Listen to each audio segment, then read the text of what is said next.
तो एवरीवन, चलो आज इन्हें इंग्लिश में बोलना सीखते हैं। जैसे कि लिखना तो दूर की बात है, उसे पढ़ना तक नहीं आता। बात करना तो दूर की बात है, मैं उसे देखा तक नहीं। शराब तो दूर की बात है, मैं चाय तक नहीं पीता हूँ। कार तो दूर की बात है, उसे साइकिल चलाना नहीं आता। गाइस, इस प्रकार के सेंटेंस को इंग्लिश में कैसे बोलेंगे? और दूर की बात है, इसका इंग्लिश क्या होता है? चलिए आज इन्हें इंग्लिश में बोलना सीखते हैं। तो देखिए इसका इंग्लिश क्या हो जाएगा और इसका रूल क्या होता है, इन्हें समझते हैं। तो दूर की बात है, लेट एलोन। तो दूर की बात है, लेट एलोन का प्रयोग करेंगे। चलिए रूल देखते हैं। Subject helping verb not plus V1 यानी verb plus object plus let alone plus verb plus object का प्रयोग करेंगे। चलिए एग्जाम्पल के साथ इन्हें समझते हैं। लिखना तो दूर की बात है, उसे पढ़ना तक नहीं आता। He doesn't know how to even write, let alone read. He doesn't know how to even write, let alone read. लिखना तो दूर की बात है, उसे पढ़ना तक नहीं आता। He doesn't know how to read even. Next example देखिए। बात करना तो दूर की बात है, मैं उसे देखा तक नहीं। I didn't even look at him, let alone talk. बात करना तो दूर की बात है, मैं उसे देखा तक नहीं। मैं उसे देखा तक नहीं। I didn't even look at him, let alone talk. चलिए नेक्स्ट एग्जाम्पल देखते हैं। शराब तो दूर की बात है, मैं चाय तक नहीं पीता हूँ। I don't take even tea, let alone wine. I don't take even tea, let alone wine. सब उसकी चाल है तुम्हें मारने की, ये सब उसकी चाल है उसे फंसाने की। ये सब उसकी चाल है मुझसे अलग होने की। ये सब उसकी चाल है मुझसे बदला लेने की। गाइस, इस प्रकार के सेंटेंस को इंग्लिश में कैसे बोलेंगे? और इन सभी सेंटेंस में ये सब उसकी चाल है का प्रयोग किया गया है और इसका इंग्लिश क्या होता है और इन्हें इंग्लिश में कैसे बोलेंगे? चलिए आज इन्हें इंग्लिश में बोलना सीखते हैं।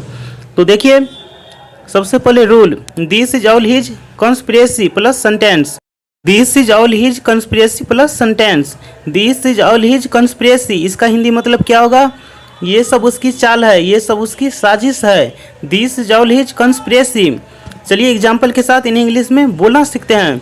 ये सब उसकी चाल है तुम्हें मारने की। This is all his conspiracy to kill you.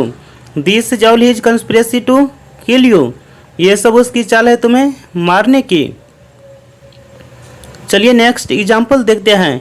यानी कॉन्स्पिरेसी का मतलब क्या होगा? चाल है या साजिश है। ये सब उसकी चाल है मुझसे बदला लेने की। This is all his conspiracy to avenge me. ये सब उसकी चाल है मुझसे बदला लेने की। This is all his conspiracy to avenge me. Avenge का मतलब क्या होगा? बदला लेना। चलिए नेक्स्ट एग्जाम्पल देखते हैं। और कॉन्स्पिरेसी का मतलब साजिश या चाल। ये सब उसकी चाल है उसे फंसाने की। This is all his conspiracy to trap him. This is all his conspiracy to trap him. ये सब उसकी चाल है उसे फंसाने की। चलिए नेक्स्ट एग्जाम्पल देखते हैं। ये सब उसकी चाल है मुझसे अलग होने की। ये सब उसकी चाल है मुझसे अलग होने की। वह कब कब वहाँ जाता है, तुम कब कब आए थे। वह कब कब पढ़ता है, तुम कब कब खेलते हो। गाइस, इस प्रकार के सेंटेंस को इंग्लिश में कैसे बोलेंगे? और इन सभी सेंटेंस में कब कब का प्रयोग किया गया है और इसका इंग्लिश क्या होता है? चलिए आज इन्हें इंग्लिश में बोलना सीखते हैं और इसका रूल क्या होता है इसे समझते हैं। तो यहाँ देखिए कब कब, कब कब को इंग्लिश में क्या बोलेंगे? How often. हाउ ऑफन, कब कब। तो रूल क्या हो जाएगा? How often plus helping verb plus subject plus main verb plus object यानी other words plus question mark. Example देखिए। वह कब कब वहाँ जाता है। How often does he go there. How often does he go there. वह कब कब वहाँ जाता है। कब कब के लिए व्हेन ऑल का प्रयोग नहीं करेंगे, हाउ ऑफन का प्रयोग करेंगे। नेक्स्ट एग्जाम्पल देखिए। तुम कब कब आए थे। How often did you come. How often did you come. तुम कब कब आए थे। How often did you come. Next example देखिए। वह कब कब पढ़ता है। वह कब कब पढ़ता है। How often does he read. How often does he read. वह कब कब पढ़ते हैं। चलिए नेक्स्ट एग्जाम्पल देखते हैं। तुम कब कब खेलते हो। तुम कब कब खेलते हो। गाइज, इसका आंसर आप कमेंट बॉक्स में लिख करके बताइएगा। और यदि आप ऐसी अंग्रेजी से रिलेटेड वीडियो देखना चाहते हैं तो प्लीज़ चैनल को सब्सक्राइब और लाइक कीजिएगा, ताकि ऐसी अंग्रेजी से रिलेटेड वीडियो आपको समय समय पे मिलते रहे।